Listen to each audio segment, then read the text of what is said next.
থাকলে আমার আল্লাহর নৈকট্য পাওয়া যাবে না। যত টাকা দামি কাপড় পরো না কোনো বাজার, আমার আল্লাহকে যদি একটা ডাক দেওয়া যায়, ওই কোটি টাকার কাপড় থেকে, কোটি টাকার ধন সম্পত্তি থেকে আমার আল্লাহকে একটা ডাক দেওয়া আমার আল্লাহর দরবারে বেশি পছন্দনীয় হয়ে যায়। ইব্রাহিম বিন আদহাম তেনার রাজত্বের খবরটা নিল, কারণ আল্লাহ যদি হাসরের ময়দান স্থাপন করবে, ইয়াউমা লা জিল্লা ইল্লা জিল্লুহু, আল্লাহর আরশের ছায়া ব্যতীত আর কোন ছায়া থাকবে না। ওই দিন হযরত ইব্রাহিম বিন আদহাম বলেন, আমি ওই দিন কোথায় থাকবো?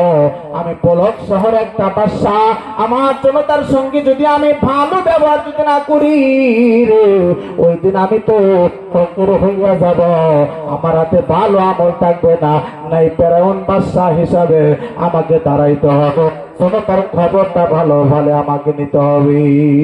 ইব্রাহিম বিন আদহাম নিজেকে আমলের মধ্যে তাকে লিপিবদ্ধ করছে, আর জনতার খবরটা নিছে কে কি খাইলো খাইলো না।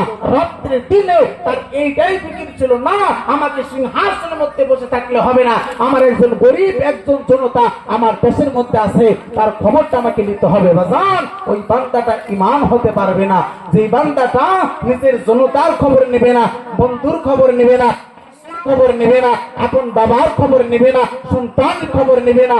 একটা সন্তান নামাজ পড়লো কি না পড়লো, একটা সন্তান খাইলো কি না খাইলো, খাইলো তো খাইলো, হারাম খাইলো না হালাল খাইলো, লক্ষ্য যদি না করে, কিয়ামতের দিবসে বান্দাটা ধরা বাজান। এই জন্য মুমিন তো হওয়া সম্ভব, আমরা তো মুমিন সহজেই হইতে চাই।